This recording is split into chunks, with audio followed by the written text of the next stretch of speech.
हरे Krishna everyone. आज हम श्रीमद् भगवत गीता के श्लोका 4.27 को करेंगे, लेकिन उससे पहले कल के श्लोका में कुछ पॉइंट डिस्कस करने रह गए थे, वो आज हम कर लेते हैं। तो कल हम लोगों ने कुछ श्लोका किए। जिन लोगों ने कल की क्लास ज्वाइन की थी उनके लिए हम लोगों ने बोला था कि भाई जिनको नहीं समझ आ रहा, थोड़ा सा यूट्यूब पे एक बार इस चैप्टर को देख लें, फिर से पढ़ लें तो अच्छे से समझ आ जाएगा। तो जिनका स्टिल मिस हो गया है तो भी आप क्वेश्चंस के आंसर सुनेंगे तो आपको थोड़ा थोड़ा पता लग जाएगा, ठीक है। तो कल हम लोगों ने डिस्कस किया था कि हम लोग कैसे हरे कृष्ण महामंत्र के जाप के द्वारा यज्ञ करते हैं, किया था ना। तो हम लोगों ने देखा था कि कैसे हम लोगों ने हवन कुंड बनाया, फिर चम्मच से उसमें आहुति दी। तो कल की क्लास में से कुछ प्रश्न हैं। जो हरे कृष्ण महामंत्र की चैंटिंग करते हैं उनके लिए हवन कुंड क्या है? किसी को याद है हवन कुंड क्या है? मुख। हवन कुंड है मुख। और जो हम लोग हवन कुंड में घी डालते हैं बड़े से चम्मच के साथ, लैडल के साथ, वो क्या है? मलचिबा। दैट हाँ इज माता जी। यस। और सामग्री क्या है? सामग्री जो हम महा कांट करते महा हैं। जो महामंत्र। महामंत्र है वो सामग्री है। और गुड। और अग्नि क्या है? चेतना, कॉन्शियसनेस। हाँ, कॉन्शियसनेस हमारी अग्नि है। तो इस प्रकार से हम लोग यज्ञ कर रहे हैं डेली। लेकिन अगर हम लोगों ने यज्ञ करना है, उसके लिए अग्नि नहीं है, बाकी सब कुछ कर रहे हैं, तो यज्ञ का फिर फल नहीं मिलेगा, है ना। जैसे कोई कल बताया था कि पंडित जी सब कुछ यज्ञ वेदी बनाए, आहुतियां डालें, घी डालें, लेकिन अग्नि ना जलाएं। तो अग्नि नहीं जलाएंगे तो फिर यज्ञ कैसे होगा? नहीं हो सकता ना। तो इसलिए कॉन्शियसनेस, जब भी हम लोग महामंत्र का चैंटिंग कर रहे हैं, कोशिश करनी चाहिए कॉन्शियसनेस को भगवान के चरण कमलों में लगाएं, भगवान का ध्यान करें। तो कल हम लोगों ने 4.24 श्लोका किया। फिर हम लोगों ने 4.25 श्लोका में क्या पढ़ा कि कुछ लोग देवताओं की पूजा करते हैं, that is also a kind of यज्ञ, वो भी एक यज्ञ है। लेकिन भगवान, हाँ, ये नहीं कहते कि देवताओं की पूजा करो, लेकिन बता रहे हैं कि कुछ लोग देवताओं की भी पूजा करते हैं। और कुछ लोग क्या करते हैं, कुछ लोग परब्रह्म परब्रह्म पे ध्यान करते हैं। परब्रह्म का ध्यान मतलब क्या कि निराकार की साधना करते हैं, तो भगवान है लेकिन उनका कोई साकार रूप नहीं है। तो 4.20, अब जो आगे श्लोक आएंगे ना, कुछ यहाँ से शुरू करके श्लोका नंबर 4.25 से नेक्स्ट कुछ श्लोकों में भगवान सिर्फ यज्ञों के बारे में बताएंगे, किस किस प्रकार के सेक्रीफाइसेस होते हैं, यज्ञ होते हैं। तो एक यज्ञ तो भगवान ने बता दिया जो देवताओं की पूजा करते हैं, और दूसरे जो निराकार की पूजा करते हैं। दो यज्ञ 4.25 में बताए। उसके बाद क्या बताया? ब्रह्मचारी के लिए यज्ञ क्या है। हमारे लिए तो जो यज्ञ का कुंड है वो हमारा मुख है। ब्रह्मचारी के लिए यज्ञ का कुंड क्या है? कल बताया था। ब्रह्मचारी के लिए यज्ञ कुंड क्या है? उसके कान। तो ब्रह्मचारी भी यज्ञ करते हैं। ब्रह्मचारी के लिए क्या नियम है? ब्रह्मचारी का कर्तव्य है कि उन्होंने स्त्री और धन से दूर रहना है, और अपने कानों के माध्यम से अधिक कृष्ण कथा का श्रवण करना है, अधिक से अधिक चैंटिंग को सुनना है। तो ये ब्रह्मचारी के लिए यज्ञ हो गया। और गृहस्थी के लिए क्या हो गया? गृहस्थी के लिए इंद्रियों को कंट्रोल में करना। घर गृहस्थी ऐसा नहीं है कि उसको ब्रह्मचारी के जैसे स्त्री से या धन से दूर रखा जाए, नहीं, ये गृहस्थ जीवन में पॉसिबल नहीं है। लेकिन हाँ, उसने जितने भी उसको विषय भोगों को उपयोग करने की छूट दी गई है, उसको थोड़ा कंट्रोल्ड वे में यूज करना चाहिए। ऐसा नहीं कि मैं गृहस्थी हूँ, मुझे छूट दी गई है कि हाँ आप शादी भी करा सकते हो, आप धन भी कमा सकते हो, तो मैं जो चाहे जैसा चाहे वैसा धन को यूज कर सकता हूँ, एंजॉय कर सकता हूँ लाइफ में। ऐसा नहीं, संयमित प्रकार से इंद्रियों को संयमित रखना है, कंट्रोल करके चलना है इंद्रियों को। तो कल जब हम लोगों ने ये चर्चा कर रहे थे गृहस्थियों के ऊपर, तो जहां पे हम लोगों ने चर्चा को रोका था वो ये था युक्त वैराग्य। युक्त वैराग्य क्या होता है? तो वैराग्य की थोड़ी सी आज हमने चर्चा करनी थी। जो गृहस्थी है, गृहस्थियों को चाहिए कि वो युक्त वैराग्य को फॉलो करें। वैराग्य कई प्रकार का होता है। एक तो होता है शमशान वैराग्य। शमशान वैराग्य समझते हैं ना? सब लोगों को कभी ना कभी शमशान वैराग्य जरूर हुआ होगा। शमशान वैराग्य क्या होता है? शमशान वैराग्य होता है कि आपने देखा किसी की डेथ हो गई, तो उसको वो जो अंतिम संस्कार करने के लिए आप शमशान में वहां पे गए। अब वहां पे आपको वो व्यक्ति दिखाई दे रहा है कि उसका वो जल रहा है, उसकी चिता जल रही है ना। तो उसको देख के मन में क्या विचार आता है? क्या विचार आता है जलती हुई चिता को देख के मन में, बताओ? वैराग्य ही आता है कि ये सब चीजें यहीं रह हाँ, जाएंगी। यही है ना, सब कुछ यहीं पे छूट जाएगा। इतना इस इंसान ने मेहनत करी, क्या साथ में लेके गया, सब कुछ यहीं पे छूट गया। हम ऐसे ही मेरा मेरा करते रहते हैं, हमें ये नहीं करना चाहिए। तो ये सब चीजें व्यक्ति के मन में आती हैं। लेकिन जैसे ही वो शमशान घाट से पैर रखता है बाहर, तो ये शमशान वैराग्य खत्म हो जाता है। जैसे ही शमशान घाट के अंदर पैर रखा तो वैराग्य हो गया, जैसे ही बाहर पैर रखा तो सारा वैराग्य खत्म। इसको कहते हैं शमशान वैराग्य। फल्गु वैराग्य होता है। फल्गु वैराग्य क्या होता है? फल्गु वैराग्य में बाहरी तौर पे तो इंसान दिखाता है कि मैं बहुत वैरागी सन्यासी, कपड़े भी भगवा कपड़े भी पहन लिए, लोगों को ये दिखाना कि हाँ, हमें संसार की चीजों से कुछ लेना देना नहीं है, माला भी जप रहे हैं, सब कुछ कर रहे हैं। लेकिन अंदर से विषय भोगों को भोगने की कामना है। अंदर से कामना, अंदर से धन की, स्त्री की, सब चीजों की कामना है। या कई बार ऐसा लगता है कुछ लोगों को कि कौन नौकरी वोकरी के झंझट में पड़ेगा, ये तो बड़ी मुश्किल लाइफ है। क्या करते हैं, चलो साधु बन जाते हैं, सन्यासी बन जाते हैं। अब वो साधु क्यों बना वो व्यक्ति? क्योंकि वो संसार की रिस्पॉन्सिबिलिटी उसको लेना नहीं चाहता था, धन कमाने की, अपना पेट पालने की। तो उस चक्कर में साधु बन गया। अब साधु बन गया तो इंद्रिय जो विषय भोगों की कामनाएं हैं वो तो अंदर है ना, वो तो नहीं मरी। तो बाहरी तौर पे वो साधु का भेष धारण करेगा, लेकिन अंदर विषयों को भोगने की इच्छा है। या फिर कई बार ये दिखाना कि सब चीजों को त्याग दो, ये सब चीजें माया है, मुख में बांधने वाली हैं, सब चीजों का त्याग कर दो। ये हो गया फल्गु वैराग्य। बाहरी तौर पे त्याग किया, आंतरिक तौर पे भोगने की इच्छा। तो हमें फॉलो करना चाहिए युक्त वैराग्य। युक्त वैराग्य में क्या होता है? युक्त वैराग्य में चीजों का त्याग नहीं किया जाता। युक्त वैराग्य में चीजों को भगवान की सेवा के लिए प्रयोग किया जाता है। हर वस्तु जो भगवान की सेवा के काम आ रही है वो आध्यात्मिक है। जैसे कि हमारे हाथ में भी ये फोन है, तो फोन क्या है, भौतिक है या आध्यात्मिक है? भौतिक है। स्मार्टफोन भौतिक है। चलिए, अगर वो उस अध्यात्म के लिए यूज करेंगे तो अध्यात्म हो जाएगा, अगर अगर हम भौतिक फोन पे उसके लिए। कथा सुन रहे हैं तो क्या है, ये आध्यात्मिक हो गया। हाँ, अगर फोन पे हम रील्स देख रहे हैं तो ये भौतिक हो गया। ठीक है, अब ये भौतिक हो लैपटॉप जाएगा। है ना। अब लैपटॉप पे मैं अपना कोई एक्सेल शीट बना रही हूँ, कोई अपना ऑफिस का काम कर रही हूँ, तो ये भौतिक हो गया। अब मैं लैपटॉप पे अपनी भगवत गीता की प्रेजेंटेशन बना रही हूँ, तो ये आध्यात्मिक हो गया। आप गाड़ी में जा रहे हो, शॉपिंग मॉल में शॉपिंग करके आते हो, तो ये भौतिक हो गया।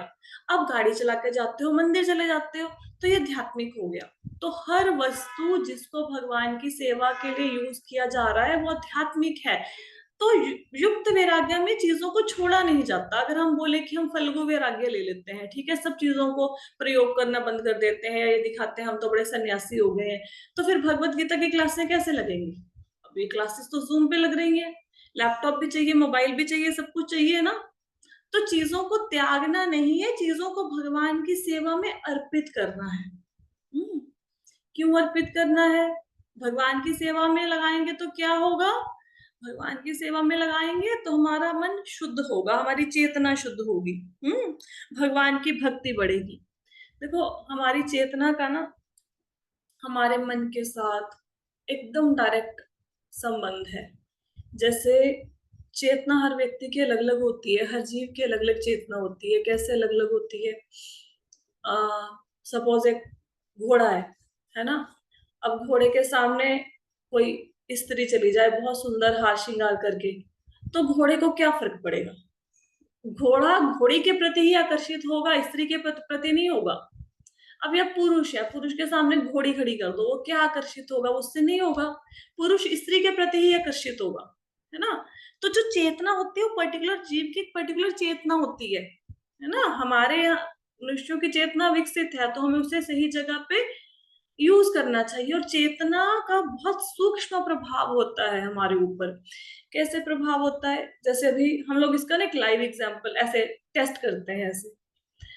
अब आप मन में सोचो कि आप किसी ऐसी जगह पे खड़े हो नदी के किनारे, यहाँ पे लोग आके सारा कचरा फेंक रहे हैं दुनिया भर का, वहां पे सब्जी के छिलके, घर की गंदगी, कपड़े धो रहे हैं, जानवरों को नहला रहे हैं, पूरा पानी कांदा हुआ पड़ा है ना, सब तरफ गंदगी ही गंदगी है, सारा कूड़ा वहां पे फेंके जा रहे हैं। कैसा लग रहा है अभी? बुरा लग रहा है ना? अच्छा सा फील नहीं ना हो रहा मन को?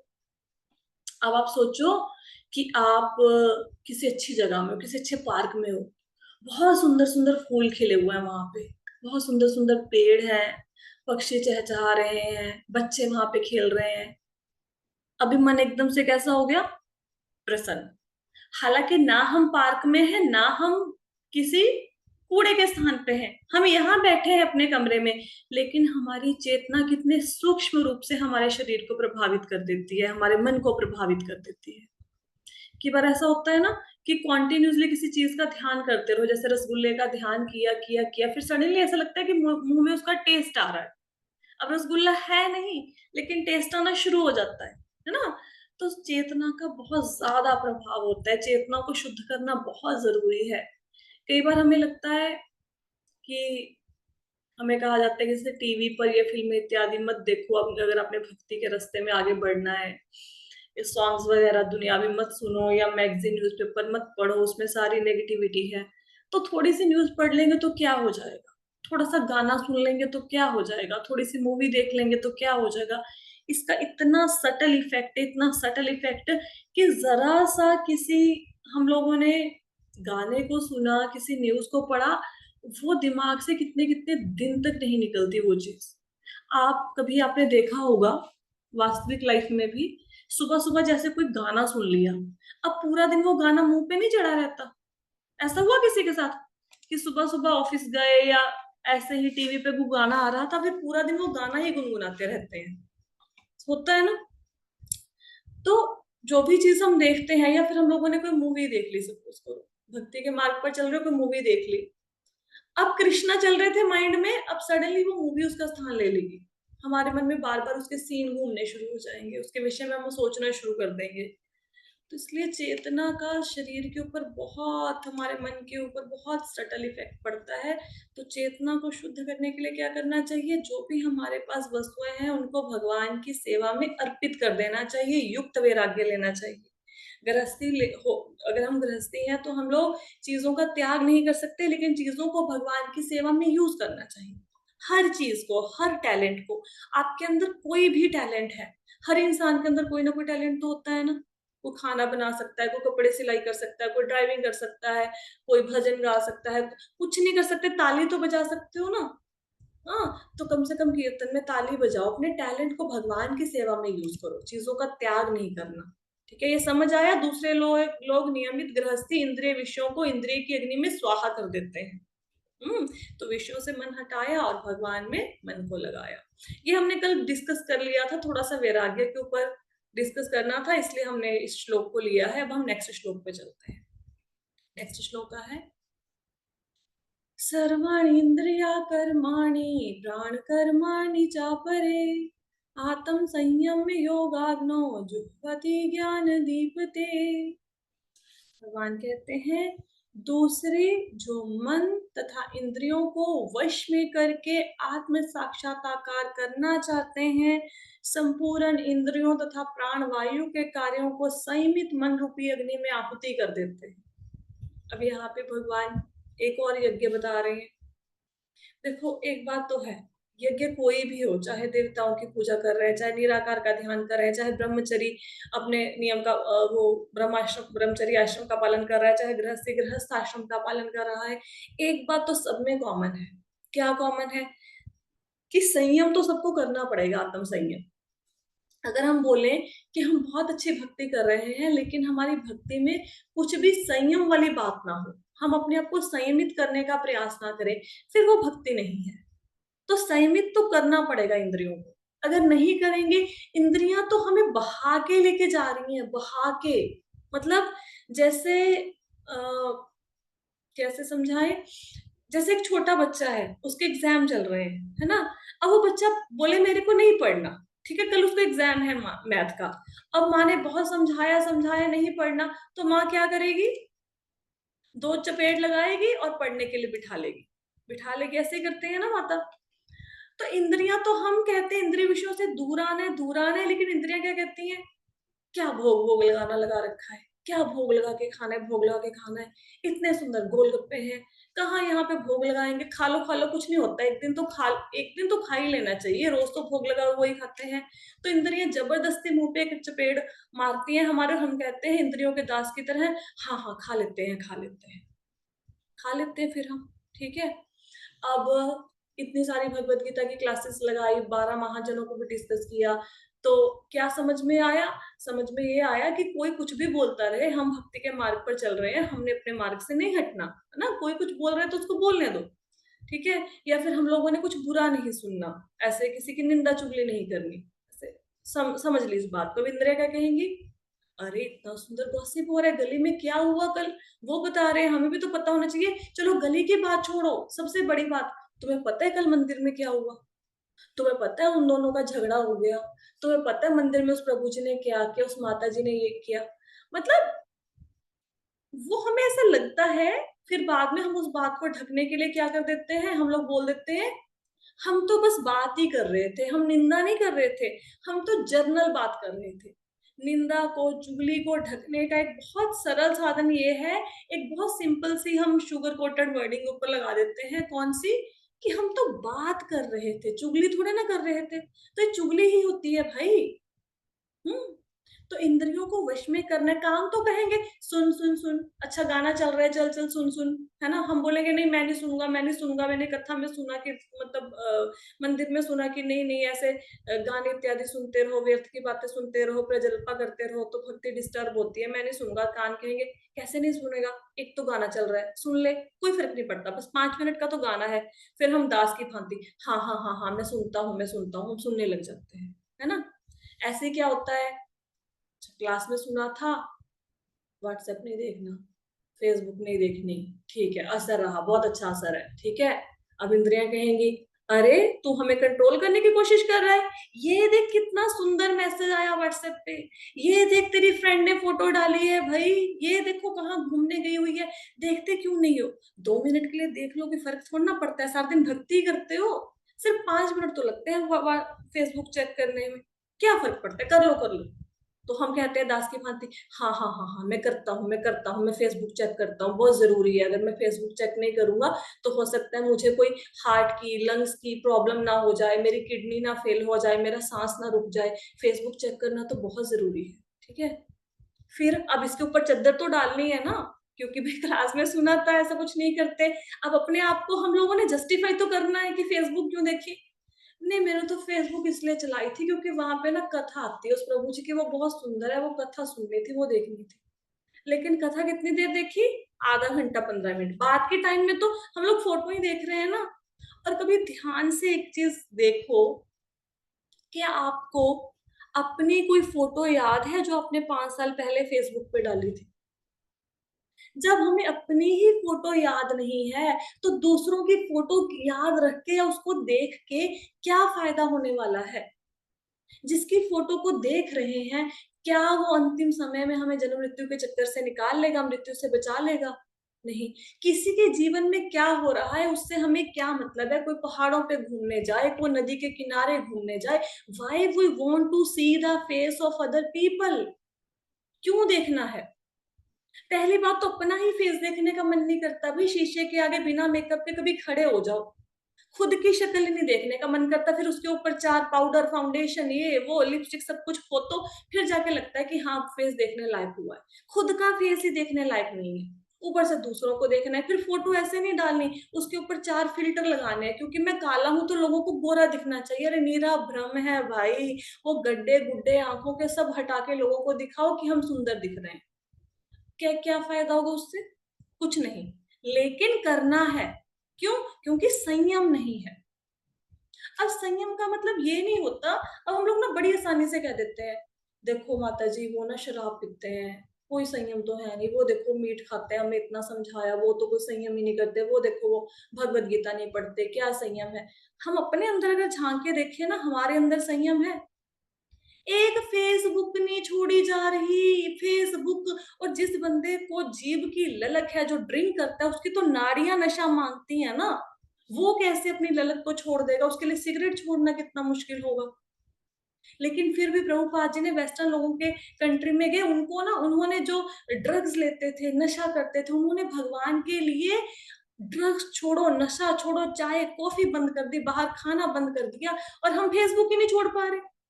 फिर प्रवचन देने के लिए हम सबसे आ गए, ये ऐसा नहीं करता, वो वैसा नहीं करता, ये ऐसा बंदा, ये वैसा बंदा, मैं अच्छा सब बुरे। हम लोग कितना संयम करते हैं? करना चाहिए, करना चाहिए, कोशिश करनी चाहिए। और अगर हम अपने आप को कंट्रोल करेंगे, थोड़ी थोड़ी चीजों में, थोड़ी थोड़ी चीजों में, अब निंदा करने की आदत एकदम से नहीं जाएगी। कैसे जाएगी? बचपन से निंदा चुगली गॉसिप करने की आदत पाल रखी है, तो एकदम से थोड़ा ना जाएगी। कोशिश करो, कोशिश करो, कोशिश करेंगे, धीरे धीरे धीरे धीरे कंट्रोल हो जाएगा, है ना। यही है जो मन और इंद्रियों को वश में करके, यही है मन और इंद्रियों को वश में करना। सामने गोलगप्पे हैं, स्वाद हैं, बहुत सुंदर लग रहे हैं, लोग खा रहे हैं, लेकिन भोग नहीं लगा हुआ, नहीं खाने हैं, ठीक है। फेसबुक है, बहुत अच्छी है, फोटो है, फ्रेंड्स की है, नहीं देखनी है, ठीक है। रील्स है, बहुत सुंदर है, नहीं देखनी है। तो ये है मन और इंद्रियों को वश में करना। अब वश में करोगे, फिर भी हाथ तो जाएगा फोन के ऊपर, तो कोई कथा सुन लो भाई, कुछ कीर्तन देख लो, है ना। मन और इंद्रियों को वश में करके कहते हैं आत्म साक्षात्कार करना चाहते हैं, मतलब सेल्फ रियलाइजेशन, में कौन हूं, मैं भगवान का दास हूं। आप एक बात बताओ, अगर घर में आपने काम वाली रखी, काम वाली से क्या एक्सपेक्ट करते हो? कि वो 1 घंटा आके मेरे घर में बर्तन साफ करे, झाड़ू पोछा करे, ये एक्सपेक्टेशन है ना। अगर काम वाली आपके घर में आके 1 घंटे के लिए फेसबुक, व्हाट्सएप, ये ट्विटर ट्विटर चला के चली जाए, और अंत में आपसे सैलरी मांगे, तो आपको गुस्सा आएगा कि नहीं आएगा? बिल्कुल आएगा। या 1 घंटा छोड़ो, काम वाली बर्तन मांजते मांजते अपना फोन देखने लग जाए 10 मिनट के लिए व्हाट्सएप, आप अलाउ करोगे उसे? नहीं। क्यों? क्योंकि वो 1 घंटे के लिए हमारी दास है ना। 1 घंटे के लिए शी सर्वेंट, वो हमारे हमें सर्विस प्रोवाइड कर रही है 1 घंटे के लिए। तो जब हमें काम वाले के ऊपर गुस्सा आ सकता है कि भाई तेरे को रखा था मैंने यहाँ पे बर्तन करने के लिए, तू खड़ी होके व्हाट्सएप देख रही है, बर्तन तेरे साथ धुल नहीं रहे, तो भगवान भी तो कहेंगे ना कि भाई मैंने तुझे भेजा था दुनिया में भक्ति करने के लिए, तू वहां पे बैठ के ट्विटर खोल के बैठ गया, फेसबुक खोल के बैठ गया। अब ये फेसबुक देखेगा तो भक्ति के टाइम पे ये फोटो ही याद आएंगी, भगवान थोड़ा ना याद आएंगे। तो वश में करना है, कोशिश करनी है, ठीक है। आत्म साक्षात्कार करना चाहते हैं ना कि मैं कौन हूं, मैं भगवान का दास हूं। अगर ये मानते हैं हम भगवान के दास हैं, फिर कैसे हम टाइम वेस्ट कर सकते हैं? फिर तो नहीं करना चाहिए, है ना। बॉस गुस्से होगा ना, बॉस के सामने मोबाइल देखेंगे सारा दिन। तो अगर आत्म साक्षात्कार करना है तो मन और इंद्रियों को वश में करना पड़ेगा। फिर क्या कहते हैं? संपूर्ण इंद्रियों तथा प्राण वायु के कार्यों को संयमित मन रूपी अग्नि में आहुति दे देते हैं। अब मन को कंट्रोल कर लिया, टाइम लगता है। मन को कंट्रोल करके जितने भी इंद्रियों के विषय थे, मतलब मन कर रहा था इधर भागूं उधर भागूं, इंद्रियों को ये चाहिए, कानों को चाहिए अच्छे अच्छे गाने सुनो, जीभ को चाहिए निंदा चुगली करो, आंखों को चाहिए ऐसे फालतू की चीजों को देखो, जैसे मैंने एग्जांपल दिया सोशल मीडिया को देखो, ठीक है। जीभ का मन कर रहा है कि भोग लगा नहीं लगा, खाओ खाओ खाओ। जब इन चीजों को कंट्रोल कर लिया, मन संयमित है इसलिए कंट्रोल कर पाए ना, बिकॉज माइंड इज कंट्रोल्ड, मन, माइंड नहीं, मन, मन कंट्रोल है आपका।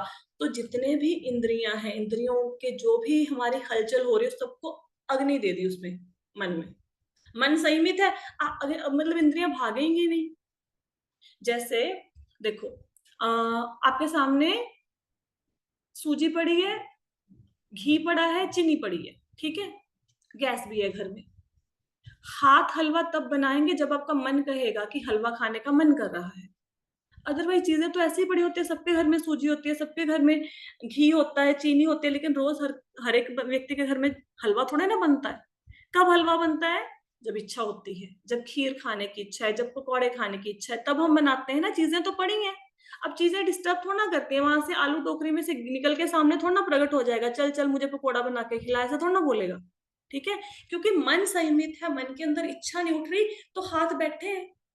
लेकिन जैसे इच्छा हुई, फटाफट पैर चल के जाएंगे किचन में, हाथ फटाफट से सूजी उठाएंगे, गैस के ऊपर रखेंगे और बनाना शुरू कर देंगे। तो मन संयमित है तो इंद्रियां कुछ नहीं कहेंगी हमें, कुछ नहीं कहेंगी। संयमित मन में सारी इंद्रियों के जो हमारी कार्य है, विषय भोगों को भोगने की कामना, उसमें भस्म कर दो।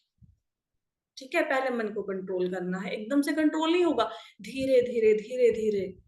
मतलब ये तो ना एक नशे की भांति है, जैसे किसी को नशा लग गया, वो कहता है कि मैं एक दिन में 20 सिगरेट पीता हूँ या 15 सिगरेट पीता हूँ, तो सबसे पहले उसको क्या समझाओगे? मतलब क्या समझाओगे? एक व्यक्ति 20 सिगरेट पीता है एक दिन में, उससे नहीं छूट रही, आप क्या समझाओगे? बताओ, कैसे कम कराओगे उसकी आदत को?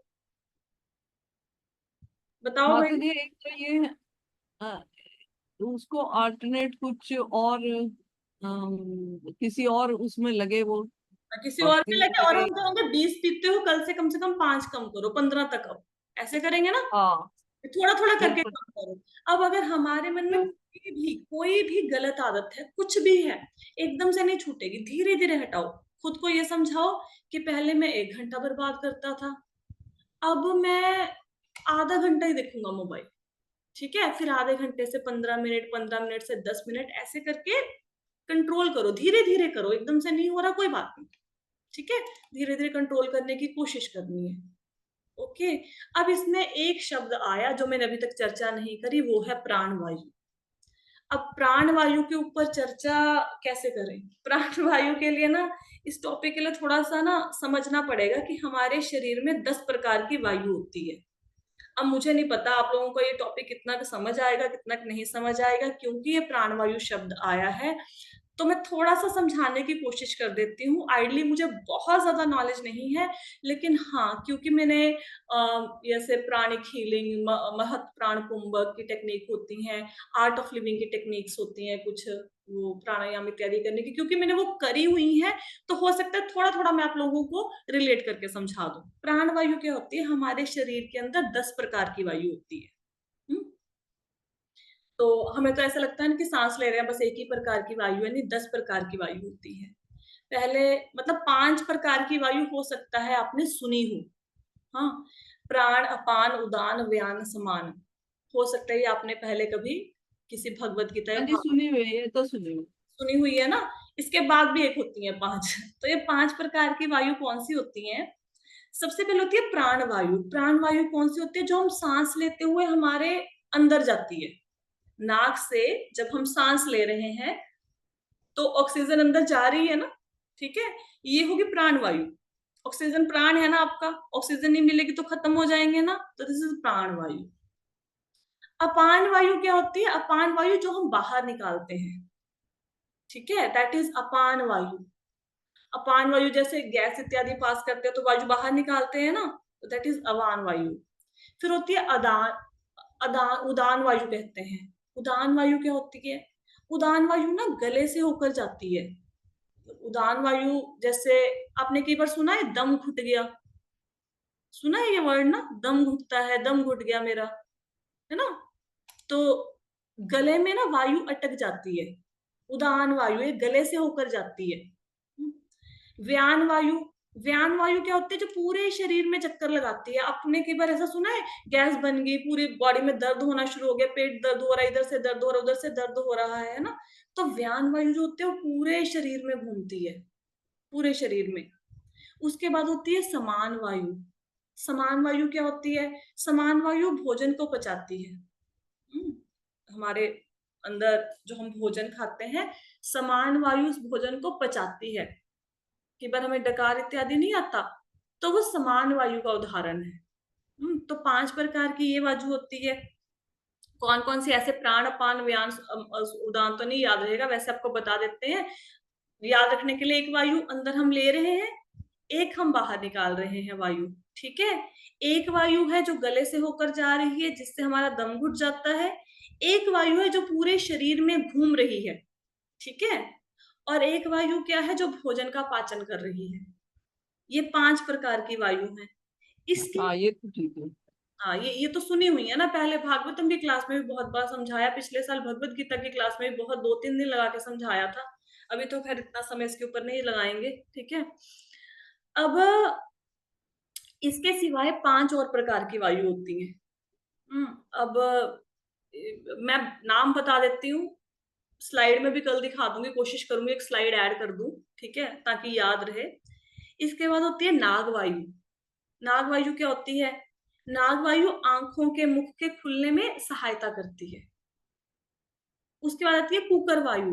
कुकर वायु क्या होती है? भूख को बढ़ाती है हमारी। फिर कूर्म वायु होती है। कूर्म वायु जैसे हम अंगड़ाई इत्यादि लेते हैं ना, तब वो वायु यूज होती है। फिर देवदत्त वायु, नहीं, देवदत्त वायु होती है जो अंगड़ाई लेते समय मुख खोल के हम लोग आ करके अंगड़ाई लेते हैं ना, मुख से जो वायु निकलती है। धनंजय वायु, धनंजय वायु कौन सी होती है? ये पोषण करती है। तो ऐसे 10 प्रकार की वायु होती है। अब योगी लोग क्या करते हैं? योगी लोग इन 10 प्रकार की वायु के ऊपर कंट्रोल करते हैं।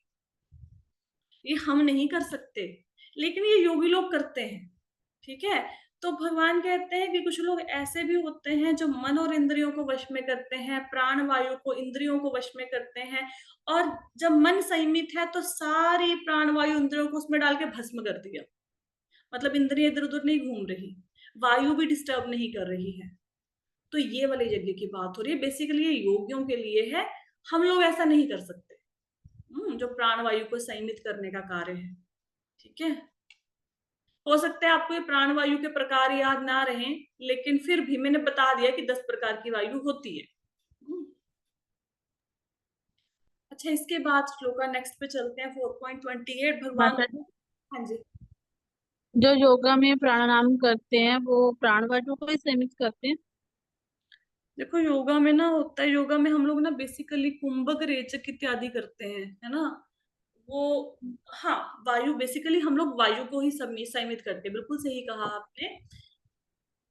आप ना कभी कभी जब चैंटिंग करते हो ना, चैंटिंग करते करते आपको ऐसा लगता है कि नींद आ रही है? Do you feel so? जी माता जी। जी जी, हाँ जी। चैंटिंग करते करते क्या करो, एक लंबा गहरा सांस भरो, और फिर ना सांस छोड़ते छोड़ते चैंटिंग करो। ठीक है। जब आप ऐसे चैंटिंग करोगे ना, धीरे धीरे आपकी नींद भाग जाएगी। तो पूरा, और नाक से सांस लेनी है, मुंह से सांस नहीं लेनी। नाक से सांस लो, जोर से सांस लो, लंबा गहरा सांस लो, और फिर धीरे धीरे छोड़ते हुए आप चैंटिंग करो। आप देखोगे आपकी नींद भी चली गई और एकदम से आपका मन कंट्रोल हो जाएगा, एकदम से। ठीक है। तो जो हम योगा इत्यादि करते हैं उसमें प्राणायाम इत्यादि करते हैं, वो हम प्राण वायु को ही कंट्रोल करने की कोशिश कर रहे हैं। ये यही होता है। ठीक है। अभी कभी, ठीक है। वैसे तो मैंने आप लोगों की एक सेशन लगाना है योगा के ऊपर, मैं जल्दी उसको प्लान करती हूँ, उसमें मैं आपको करके दिखा दूंगी कि कैसे प्राणायाम हाँ इत्यादि। माता जी, उसका थोड़ा सा कर दो क्योंकि वो सबको बेनिफिट करेगा। हाँ, आपका हेल्थ सबका अच्छा हो जाएगा, है ना। तो ठीक है, कोशिश करते हैं। मैं, अभी एग्जाम चल रहे हैं, मैं ना ये अभी व्योम का जिस दिन एग्जाम हुआ है, मुझे एक दिन पहले बता दूंगी, दोपहर के टाइम पे करेंगे वो योगा वाला सेशन ना, ऐसे शाम को नहीं करेंगे। 11-12 बजे, 12 बजे दोपहर को एक सेशन लगाते हैं। उसमें ना मैं आपको ना ये कुंभक रेचक इत्यादि क्या होता है ना, थोड़ा थोड़ा सा करके बता दूंगी। ठीक है। क्योंकि मैंने थोड़ा ठीक है माता जी। सीखा हुआ है, उससे थोड़ा सा आप ना ये श्लोक को थोड़ा अच्छे से समझ पाओगे। मैं ये नहीं कहती कि आपने कुंभक रेचक इत्यादि कोशिश करनी है करने की, बस मैं समझा दूंगी ताकि आपको श्लोक समझ आ जाए। ठीक है। आगे चलते ठीक हैं। है। नेक्स्ट श्लोका है द्रव्य। वैसे ना श्लोका होगा नहीं, 2 मिनट ही रह गए हैं, श्लोका बड़ा है। तो किसी का कोई क्वेश्चन है तो क्वेश्चन पूछ लो भी। कोई प्रश्न है? मैंने जो आपको 8 प्रकार की वायु, 10 प्रकार की वायु बताई है, आपको इसकी स्लाइड चाहिए किसी को? शैल हाँ इंक्लूड? माता जी, हाँ नॉलेज के लिए ठीक है, पता तो चल जाएगा। ठीक है। तो कल के सेशन में मैं आपको स्लाइड पे ये लिख के दे दूंगी, ताकि कभी भी आपका पढ़ने का मन करे कि ये प्राण वायु क्या होती है, वायु कौन से 10 प्रकार के होते हैं, और आपको पढ़ना चाहिए थोड़ा सा। मैं ये नहीं कहती इसको हम लोग अप्लाई करें, पढ़ना क्यों चाहिए, क्योंकि आगे जाके जो भगवत गीता के चैप्टर्स आएंगे ना, उसमें ये डिस्कशन फिर से होगा। अब पढ़ लोगे तो आगे के चैप्टर इजी हो जाएंगे। अदरवाइज हम लोग, अब ये वर्ड तो पढ़ा हुआ है प्राण वायु बहुत बार, लेकिन समझ आता नहीं प्राण वायु होती क्या है। तो थोड़ा सा इसको एक बार पढ़ लो। ठीक है। मैं कल के सेशन माता में। जी, हाँ जी, हाँ जी। माता जी, यज्ञ कितने प्रकार के होते हैं ये एक बार बता दो देखो यज्ञ दोबारा। तो भगवान बता रहे हैं, यज्ञ बहुत प्रकार के होते हैं। कुछ भगवान ने बता दिया, कुछ अभी बताएंगे। एक तो यज्ञ होता है कि जो देवताओं की पूजा करते हैं, दैट इज ऑल्सो यज्ञ। एक होते हैं पर ब्रह्म में लीन होने के लिए निराकार की पूजा कर रहे हैं, वो भी यज्ञ है। ठीक है। एक यज्ञ क्या है कि गृहस्थी अपनी इंद्रियों को कंट्रोल में करते हुए गृहस्थ जीवन का निर्वाह कर रहा है, गृहस्थ के कर्तव्यों का पालन कर रहा है, वो भी यज्ञ है। एक जो ब्रह्मचारी है वो अपनी इंद्रियों को कंट्रोल में करते हुए कानों से सुन रहा है भगवान की कथा को, गुरु की आज्ञा का पालन कर रहा है, ब्रह्मचारी व्रत का पालन कर रहा है, वो भी एक यज्ञ है। दूसरा, ये प्राण वायु इत्यादि को कंट्रोल किया जा रहा है, इंद्रियों को कंट्रोल कर रहे हैं, ये भी एक यज्ञ है। इसके सिवाय भी बहुत से यज्ञ हैं जिसका वर्णन आगे के श्लोकों में आएगा। ये 4.28 में और भी यज्ञ बताए गए हैं, और आप कौन कौन से यज्ञ कर सकते हो वो कल की क्लास में मैं आपको बता दूंगी कि ये यज्ञ आप सब लोग कर सकते हो। ठीक है, एक तो नाम यज्ञ है, वो तो सबको पता है ना कि हम नाम यज्ञ कर सकते हैं। इसके सिवाय भी कुछ ऐसे यज्ञ हैं जो हम लोग कर सकते हैं बड़े इजीली, गृहस्थी लोग कर सकते हैं, वो हम कल डिस्कस कर लेंगे। क्लियर हुआ माता जी? हाँ जी। ठीक है, मैं कल की क्लास में, अभी ना कुछ क्लासों के लिए ना रेगुलर हो जाओ, अभी ना बहुत टफ श्लोक आने वाले हैं, अगर रेगुलर नहीं हुए नहीं समझ आने वाले, तो एक दो दिन रेगुलर हो जाओ, फिर मर्जी है चाहे यूट्यूब पे सुन लेना। ठीक है, ओके जी, thank you so much everyone for joining the session. Hare Krishna. Hare Krishna.